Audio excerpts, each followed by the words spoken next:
Good morning, everybody. As Karina said, my name is Vanessa Birchler, and I'm currently serving as the JCI USA Deputy National President and the candidate for National President.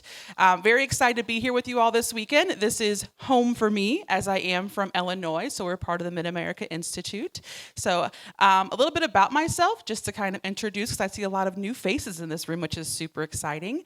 I joined my home chapter of New Baden, which is about 45 minutes from St. Louis, in 2007. At the ripe age of 19, so just a baby myself. And I've grown up in the JCs, so this is where I would not be the person I am today without the organization. It's made me into the person I am. And I am forever thankful that people, including people in this room, have encouraged me to do more in the organization and take advantage of the opportunities.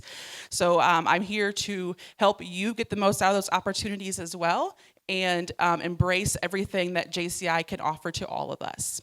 So today, we're going to jump into a topic called anti-fragile leadership. Who has heard of this? Anybody? A few people? Okay. It's been around for a while, but it kind of became a hot button term post-pandemic. So as we, shifted through all the changes that brought to us. So next slide, please. So when we think of, what is anti-fragile leadership? So we think of something that is fragile. Let's say we're moving and we put a glass vase in a box. We're probably going to put it into that box there. We're going to mark it with fragile and hope to God that those movers don't bust it around and break it up, right? But we may be, okay, we're going to be a little more robust, a little more resilient. We're going to put it in this wooden crate. That way, a little more protection in there, hopefully it won't move around. Maybe put some excess bubble wrap in there to keep it from breaking or chipping or any of those kinds of things.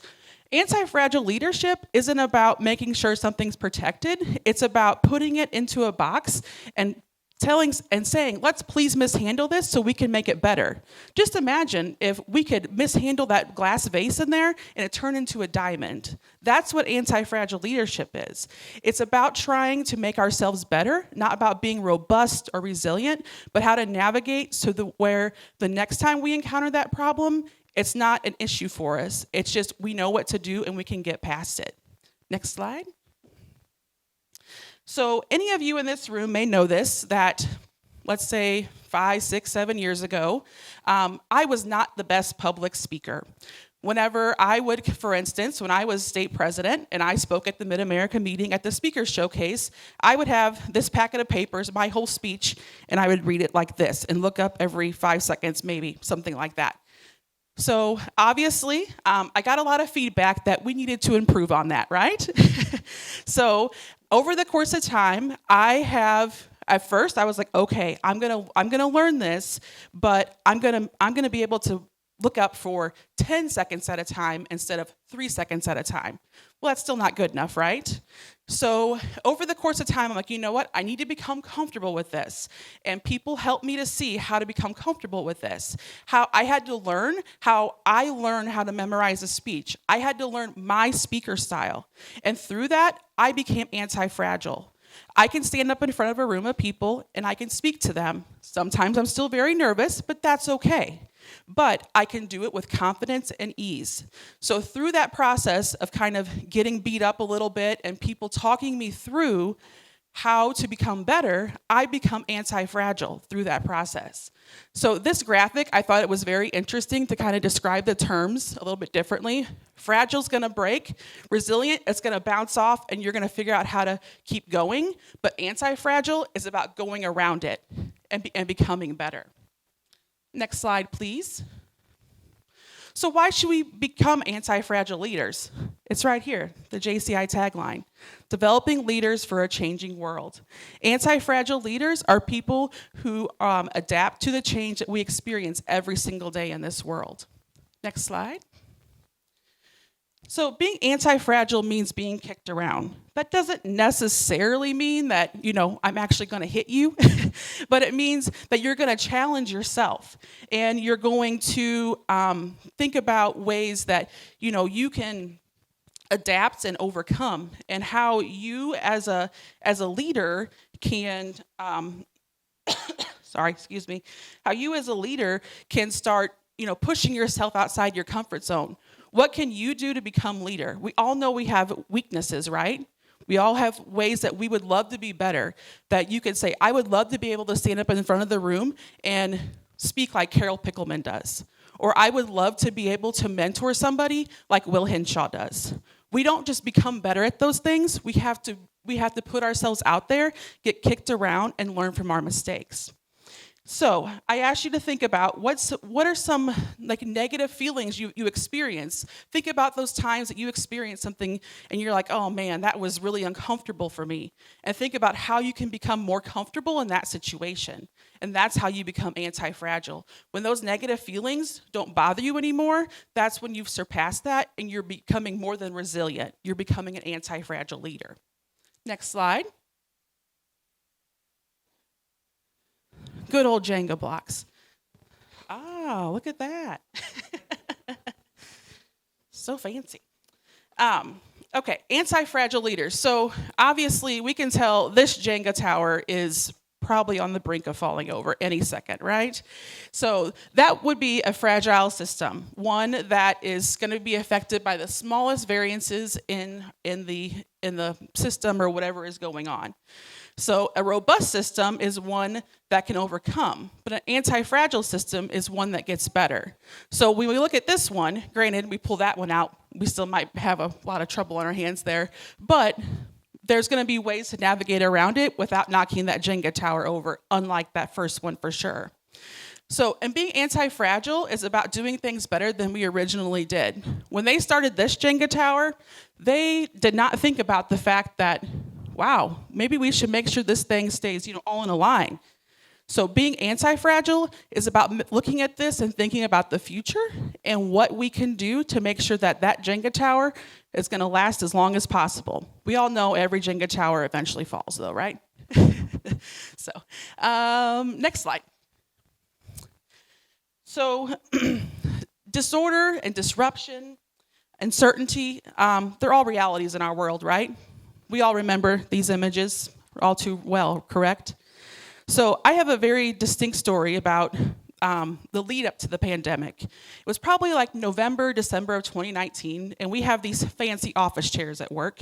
I work for attorneys, and they sit in their chairs all day, so they want nice chairs.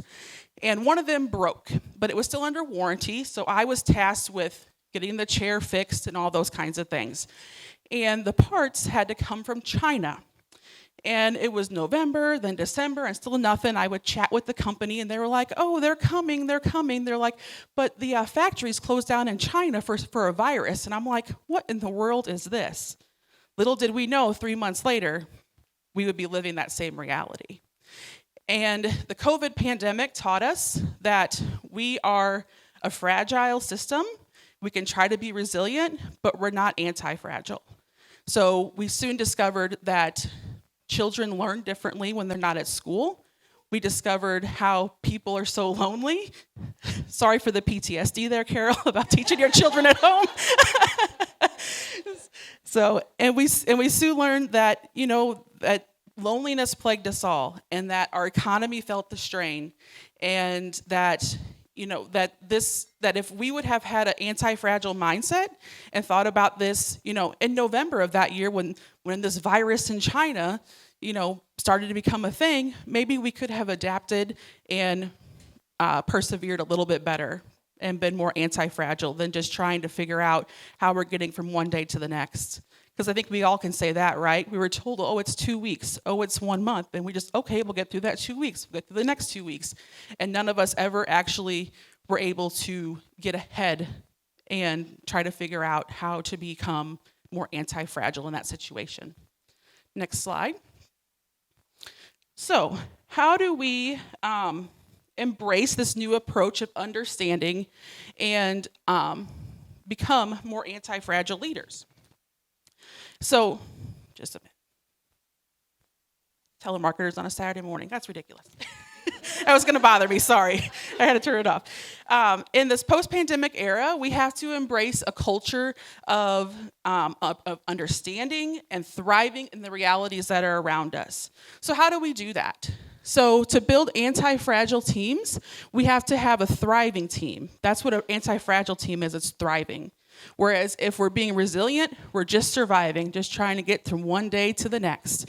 And that's what this is about. It's about thriving. Thriving as individuals, as chapters, at work, and the organization as a whole. So how do we do that? We diversify. We don't put all our eggs in one basket. So making sure that we have several different income streams. So that way, if we can't host a project or we lose a job, that we have other income to make sure that we can sustain. In our JC chapters, it could be looking at how can we make sure we're recruiting people that are 25 to 30 years old and people that are 30 to 35 years old. We need to make sure we have a continuous pipeline of membership because we've all either been in those chapters or know those chapters that, oh my gosh, the whole chapter's aging out in the next 3 years. What are we going to do? So it's important to diversify and make sure that there is plenty of people available and also make sure that we all have different skill sets and strengths so that we all bring to the table. So it's important to make sure that in the world of elements that we don't have a bunch of earth elements and no air elements and vice versa. So having that diversity is important. Avoid a house of cards situation. So basically this is that all of our systems, they run independently, but they're connected. So that way, if system A fails, then system B isn't going to completely crumble and fail as well. So it's making sure that things are running smoothly and together, but not everything's so dependent on one another that it's going to crumble the system, which is what we've seen a lot during the COVID-19 pandemic. Don't be afraid of failure. We're hardwired to fail. I think all of us in here would say, if I said, who wants to fail today? Who would raise their hand? Nobody? Karina? Of course.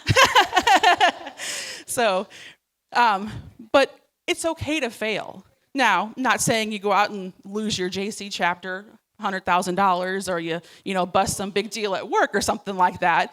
But look at ways that you can push yourselves and think about how can I become better? And maybe there's some risk of failure, and that's okay. There's a quote from Thomas Edison that he tried to invent the light bulb, and he found 10,000 ways it failed, and one way it was successful. Can you imagine if Thomas Edison would have gave up at try 100? We'd be sitting here in the dark still, wouldn't we?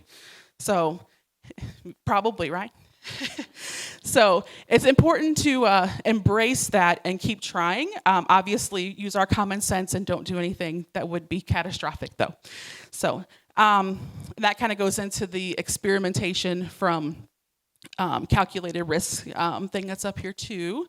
And then adaptability through growing cross-functional teams. So along with that house of cards model is to make sure that if I get sick, if I'm not able to fulfill my job duties, that somebody else knows how to do what I'm going to do.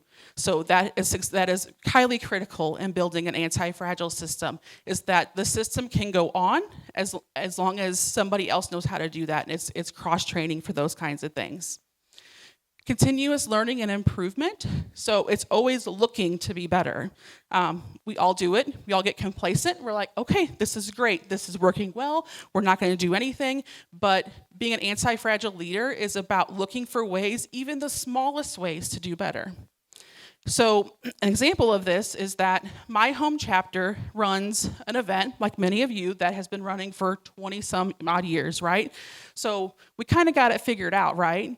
But it always amazes me every year, like the week after the project, we put on Facebook, hey, do you have any feedback, like to our members, hey, you have any feedback on what you'd like to see us do differently, ideas, whatever? It never fails. There's probably 15, 20 comments of real suggestions that we can do to run that project better after 20 years.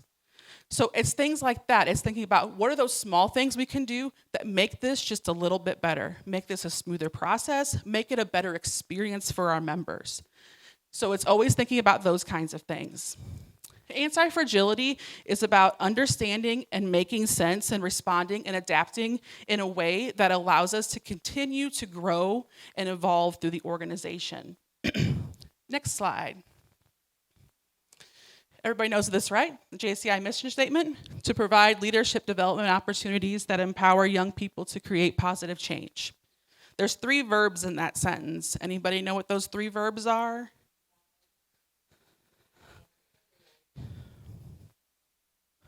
Provide, develop, and create. So you could use a verb the other way. I get it, yeah. Through those 3 verbs, we can build anti-fragile chapters. So let's talk about what we all can do within our chapter, within the state organization, to make sure we're providing an anti-fragile leadership framework for our chapters. Next slide. So what we can do, we can provide safe places. We often always talk about in JCI how this is your place to grow, to try new things and learn. We need to make sure we're cultivating that within our chapters, that we're giving people the opportunity to run a project or try something new at a project or try a board position or any of those kinds of things to be able for them to be able to experience it, to be able to grow. Diversity, we talked about this one a little bit already, making sure that we have people of different personality types, people of different backgrounds, people with differing levels of experience in the organization, just to make sure that we're kind of providing all of the members in the chapter opportunities. And we need old members, we need new members, we need young people, we need older people. So making sure we have all of that, as well as the resources to learn. So whether that be making sure we're providing PMGs to people who are running projects, trainings, either encouraging people to come to their state convention or offering things right in our own chapters. It's important that we provide those things. People can't develop their skills and they can't learn how to go to the next level without being provided those opportunities to see that within themselves. We can develop robust plans. It's okay to dream big and then have to bring it back down. Too bad Faye's not here. Somebody text her and tell her I used her theme. So that's okay. That's part of being an anti-fragile leader. It's about dreaming big and then figuring out, okay, how can we get there? How do we build a plan that allows us to get to that star where we want to be? Shared responsibilities. So while Gwen may be the project chair, Gwen needs to rely on her committee to know what's going on. That way, if the week of the project, Gwen gets sick, the project can go on. Not everybody's trying to figure out what to do. It's also important that we share the responsibilities so that all of us know how to carry on that project the next year, as well as it allows us to get a glimpse into what a role entails so that we can think about, okay, how maybe I can do that next year. I served on the committee underneath Gwen, but maybe I can be that project chair next year. So it allows us to continue to push leadership forward. A feedback structure. I know that sometimes we don't want to get feedback on things, right? We all think, oh, that was the best thing ever. I don't want to hear what anybody else has to say about it. But when we create a culture of providing constructive feedback and then using that feedback in a positive manner to develop and create and get better, that's whenever we can really think about how we can become better and build this anti-fragile system. So creating feedback isn't about complaining just to complain. Feedback should be provided in a way that's about here's what's wrong, here's how we can do it better. And then all of us together creating a plan to make sure that we're doing that better. We create contingency plans. This way, whenever something does go awry, it's not a problem and a solution. Remember, we're not here about solutions or just allowing us to be resilient, but it's about creating a plan so that we can get past that and get better. And creating a culture of that failing is okay. We talked about this one already a little bit. So, I know it's hard. We all, especially us that are chapter leaders and state leaders and national leaders, we don't ever want to see something fail because we think it makes us personally look bad. But that's okay. We need to create a culture and change the mindset that, you know what, it's okay that Stephanie wasn't able to get $3,000 in sponsors. She got $1,500 though. So we have to, and she learned a lot from it, and we learned a lot for next year. So we have to think about that and be okay with that and encourage people to try new things and push the goals and do something crazy because that's how we make the organization better, we make ourselves better as leaders. And lastly, when we do all this, we'll create anti-fragile leaders. Next slide, please. Characteristics of an anti-fragile leader. So this mindset can't just happen if it's just three of us that are going to embrace it. So us as leaders, we have to do these things in our local chapters throughout the organization, top to bottom, to help us all to become more anti-fragile. And first one is to promote creativity. So as we talked about, we can't just be complacent in all the things that we do. By promoting creativity, we're encouraging people to get out of their comfort zone.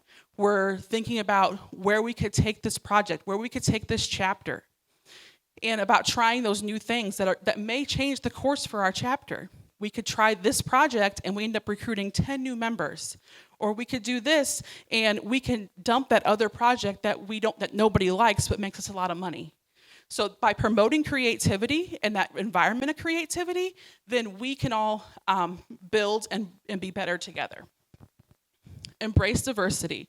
So we talked about this one a couple of times already. And this is embracing and being accepting of all kinds of people. The world we live in right now is this, right? Like we should have been doing this for our whole lives and our whole history of our world, but we need to make sure we're embracing it, being welcoming of other people and using other people's talents and making sure that they feel valued and appreciated within the organization as well. Fostering collaboration. So as an anti-fragile leader, we need to making sure I don't get these confused, just a minute, that we are encouraging others to find partners within our communities, as well as making sure that we're encouraging our members internally to work together. How often do we do it, or do we see where we're like, people are like, oh no, I'll just do it myself. I can say that I'm that kind of person too, and I have to make a conscious effort to make sure I'm including other people. Because by being an anti-fragile leader, I'm making sure I'm passing on my knowledge, and I'm helping that person develop those skills as well. So we have to foster collaboration to bring us all up together. Cultivate innovation. This here is that encouraging people to take risks, step outside their comfort zone, get kicked around a little bit, right? So a long time ago, I could have said, nope, I'm done public speaking. But other people, they encourage me and they help me innovate and help me get better.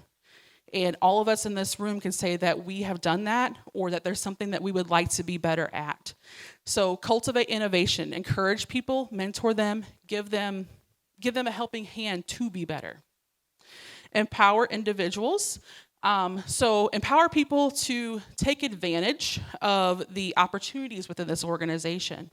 That tell them, like, remember, we all were baby JCs once, right? So encourage them. We didn't know what possibilities lived out there. The first time I heard that there was a state convention, I'm like, oh, that sounds really cool. And then I learned, oh, there's a national convention. Oh, and Conference of the Americas is in St. Louis. What's this? Like, I didn't know all this existed out there.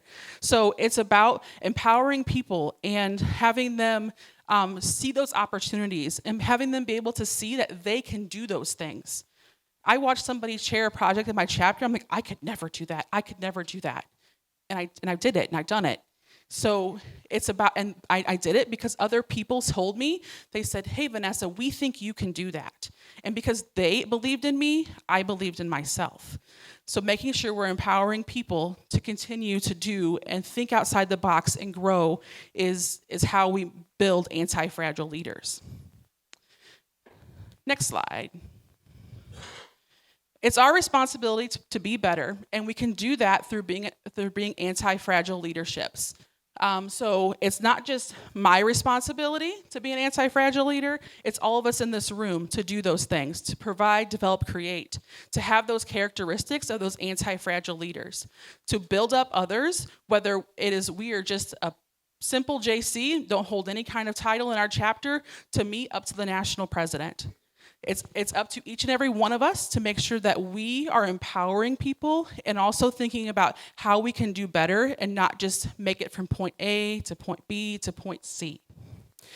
So we have about 20 minutes left here, and I wanted to kind of have a little bit of a conversation about, or take any questions you might have, as well as have a conversation about what we all can do to become anti-fragile leaders in a situation where you would like to get better. I ask you all to be a little bit vulnerable, maybe. So I know that might be rough to do at 9:30 a.m. on a Saturday morning, but let's have a conversation about this. So let's start with any questions anybody might have. Let's go there first.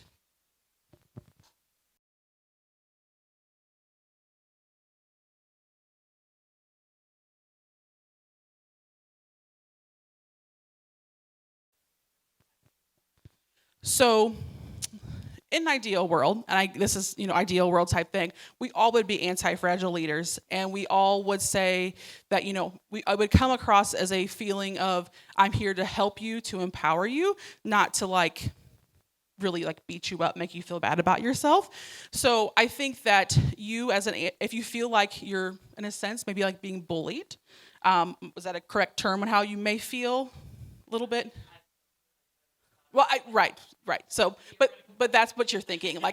I think that it comes down to, as an anti-fragile leader, as somebody who is trying to exhibit these symptoms, is that you have a good, solid foundation of who you are, and anti-fragile leaders also in the research that's been done, people who embody all these characteristics, they're also people who are very strong. So they have the ability to stand up for themselves in a diplomatic way, be able to tell that person, hey, I appreciate your feedback, but you are being a little harsh to me and I'm working on it. So I think it's more about anti-fragile leadership requires a lot of radical candor conversations. We were just talking about that this morning.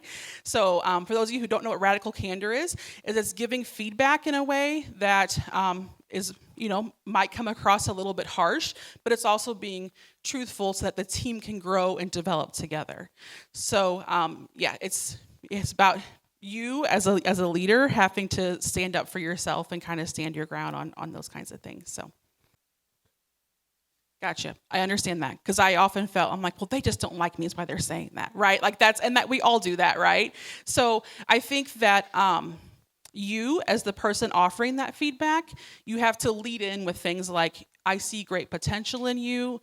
I see these XYZ great qualities, but I think if you did ABC or we worked on this, that it would allow you to develop your leadership skills, allow you to do whatever the case may be. So it kind of goes back to you being able to have that personal connection with that person, to be able to mentor them and build that relationship.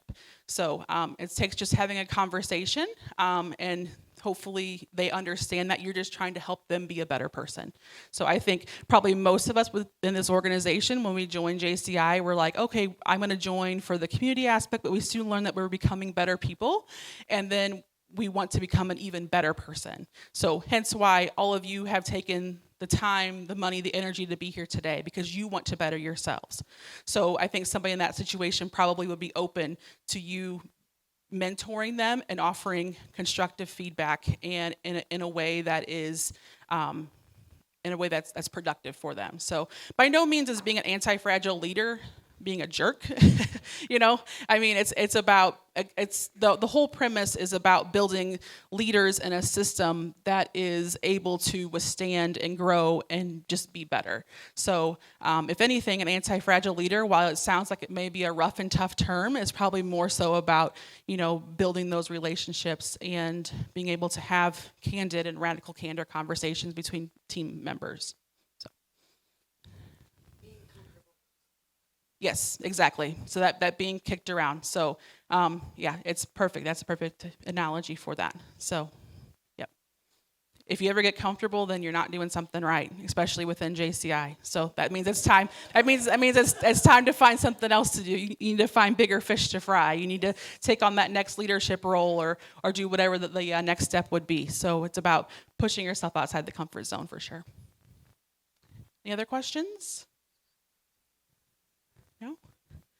So I would encourage you all to be a little bit vulnerable here. Like when you think about instances where you are uncomfortable with something, or that you're like, I avoid that because I'm not good at that. Like, what are those situations, and how do you think you could use the anti-fragile leadership principles to push yourself instead of being resilient to get better? Go ahead, Jesse. With microphone, maybe? Help? Okay. Your voice is So last year, in part of my leadership journey with JC's, I took on our admin VP role for the state. Something I was completely unfamiliar with, not somewhere that I was my strong suit. But with having a supportive team with me, I could go into that saying, I don't know how to do any of this. Somebody's going to have to help me through this. I'm going to do the best I can. It's not going to be as good as maybe this person before me did because they understand this. This is one of their strong suits. But with having that good team and through that process, I mean, I came out knowing a whole lot more than I did going in. Am I perfect? Is somebody else going to maybe step in and understand everything in that because that's their kind of purview and what they're good at? Maybe. But it helped me grow and develop and understand that role in ways that I never thought I would as well. Thank you for sharing that. And because I have been in your shoes before in Illinois, holding that administrative VP job was very critical to your success this year, wasn't it? Understanding that job was important. So while that was 100% outside of her realm of talents and what she thought she could do, she did it anyway, and she used that team, and that team rallied around her. That's the important part, is that team helped her to get through that and to learn. So, and now it's helped make her a better state president this year as well. Perfect. Thank you for sharing.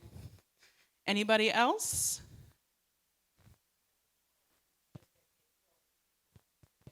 I think that we can all say that there was, when somebody asked us to chair our first project, we were like, oh my God, no way. Like, and now looking back on it, we're like, well, that was like the simplest thing ever, and I made it be a big deal. But at the time, it was a huge deal to us. But that's how we grow and we progress as leaders. So when it takes somebody like Brandon to say, hey, I want you to run the Thirsty Thursday in October, and helping them through that and helping them grow and become better at it. So perfect. Glad to hear that.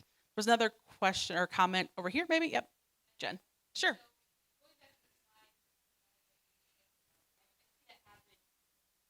Yep. I understand. Yep. So where this is more kind of that radical candor thing, I have been on teams where we had to do this before, and sometimes it's really hard, and I understand because we all are caring people. We don't want to like be mean to people and upset people and those kinds of things. So I think it's one of those things where you have to enforce with the person that, hey, like we need to have this done by this date. If it's not done, then I'm going to take that over, or we're going to pass it on to somebody else.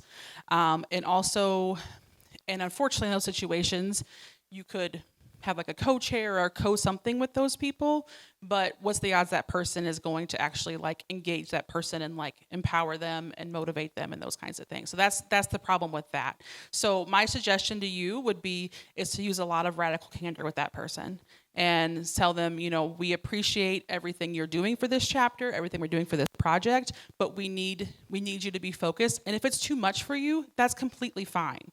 Then we can divvy up your responsibilities, or so-and-so can assist you, or whatever the case may be. So I think it's having that conversation and using those anti-fragile leadership characteristics to talk through that with the person and help them to understand that that we need this to make the chapter a better place. So, and I think that's important, is that I think that sometimes us as leaders, we think about ourselves solely sometimes, right? All humans are a tad bit selfish, even those people who say they aren't. So we need to remind people this isn't just about them, it's about everybody in this the other members, as well as the organization as a whole. All of our chapters have legacies and we have things we're known for, and all of us want that to continue for another 50, 100, whatever number of years. So I wish I could tell you that you could do A, B, and C, but it takes a lot of radical candor from you as a leader to be able to sit down with that person and do that. So, and hopefully they're receptive and you can work through that with them. So this kind of goes deep into like a whole other rabbit hole here, but we'll kind of go there a little bit. So we started this whole thing, the JCI USA Executive Committee did this year, where at the beginning of the year, our team set some team norms, so expectations of what we expected from ourselves and from other people. And radical candor was one of those things. So we know that if we're in a meeting and somebody says something, that they're saying it in radical candor, because we all agreed that we would be open to those things. So you can't just do this tomorrow. Maybe it starts with the board kind of thinking about, okay, what are our team norms? And if you'd like to talk more about that, we can talk more about that offline, or I can connect you with other people who can. Michelle's raising her hand back there. But it was a very, especially like beginning of the year, like new board, it was a very liberating process for us to be able to say, this is who we want to be as a team. And you have to get people to buy into that. And I'm sure that there'll be people on your team, just like there are people on our team that are like, oh, I don't like that team norm, but that's our team norms and that's what we're gonna do. And that's up to the leaders and the chapter president or whoever to kind of abide by those team norms. So, and again, also, I feel like whenever we adopted this radical candor kind of principle within our team, is that nobody, and the times I've seen radical candor used within our executive committee this year, nobody's like been a jerk, basically. People, I think it changed the way people deliver, like they deliver it in a more, in a mindset of feedback and let's be better, and not in a, well, so-and-so did this and they didn't do this, like that kind of thing. It changed how we're delivering that so that it is a productive feedback and it is a productive way for all of us to think about, okay, how can we be better? So, yes, I would, so we actually identified some team norms at work beginning of this year because I really liked it, and it's working very well for us. So if you'd like to learn more, I would be glad to help you, but Michelle is probably like 10,000 times more of an expert than I am. So, yes. Right. And that's, part of the anti-fragile leadership is understanding people as well. So, we're fortunate enough that, we've all probably been through in this room, have been through the elements. We all know what our elements are. So, and it's about understanding other people. So, and I know that for me personally, that I can, I've gone through elements training with people, and I know that so-and-so is a water, and I know what that means. And I know that's how I need to approach them. And maybe that's, asking people why they're doing something, but also getting to know people and understand their personality and what drives them and what empowers them. So I think in all of JCI, from top to bottom, we all get wrapped up in checking those boxes and not necessarily the people as people. So in this organization is about empowering people so that we can do all the other things that JCI empowers us to do through the mission and vision statement. And unfortunately, leadership's a lot of work, right?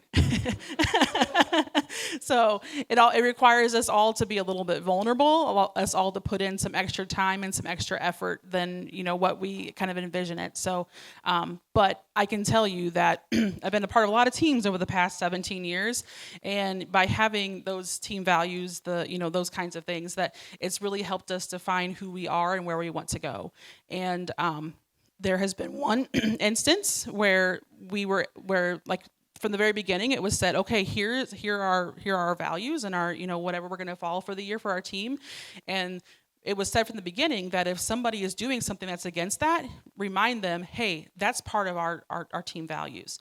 And there was an instance that one point in this year where somebody said, hey, remember, that's part of our team values to do that. And the person's like, oh yeah, that's right. And it causes people to kind of check themselves, because people who are truly team players will want to do what's best for the team, right? So, and you can quickly find out if people aren't. So, and that's a whole other situation. So, any other questions, comments? Go ahead. Absolutely. I think that none of us take on a role and ever want to be like, oh, I can't do this. Like we're going to try to do our best, and we're going to be stressed and we're going to flounder. So it goes back to that whole letting people make mistakes and creating a culture that it's okay to fail some. So, and ideally, whenever we have that culture within our board, within our chapter, I can be like, you know what, I'm having a really hard time right now. I'm going to go to the president and I'm going to say, hey, I can't do this. Let's figure out a way to make sure that all my responsibilities are taken care of. Because at the end of the day, it's about doing what's best for that chapter, not what's best for me. But you took that first step, and now you've learned that I can give up things, and it's okay to ask for help, and it doesn't make me a bad JC, a bad leader, a bad person to say, I need help with this. So, and that's... You had questions, Stephanie, or comment? Okay.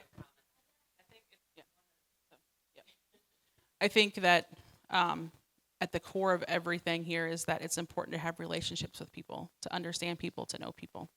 So encourage you all. I know I do it too. I get wrapped up and we got to get this task done, but it's important to get to know the people on your team, the people in your chapter, so that you understand why they might say no. That person might tell you no just because they're like, oh my gosh, I could never do such things. Or it could be, oh, I'm getting a big promotion at work. I don't know what that's going to hold. So that's two different reasons to say no, right? And one of them, you can help them through and help them see what they can do. The other one, work comes first, right? So, okay. Any other questions? If not, we'll wrap up here. So we have a little bit of a break between comments, questions. So, thanks. So, of course, I wouldn't speak about this if I didn't believe it. So you can expect more of this out of me if I'm elected for 2024 national president, to encourage you all to, kind of push the button a little forward here and be more anti-fragile and not just resilient leaders. So thank you. Of course, I will be here all weekend. Looking forward to meeting all of you as we go through the weekend. So thank you.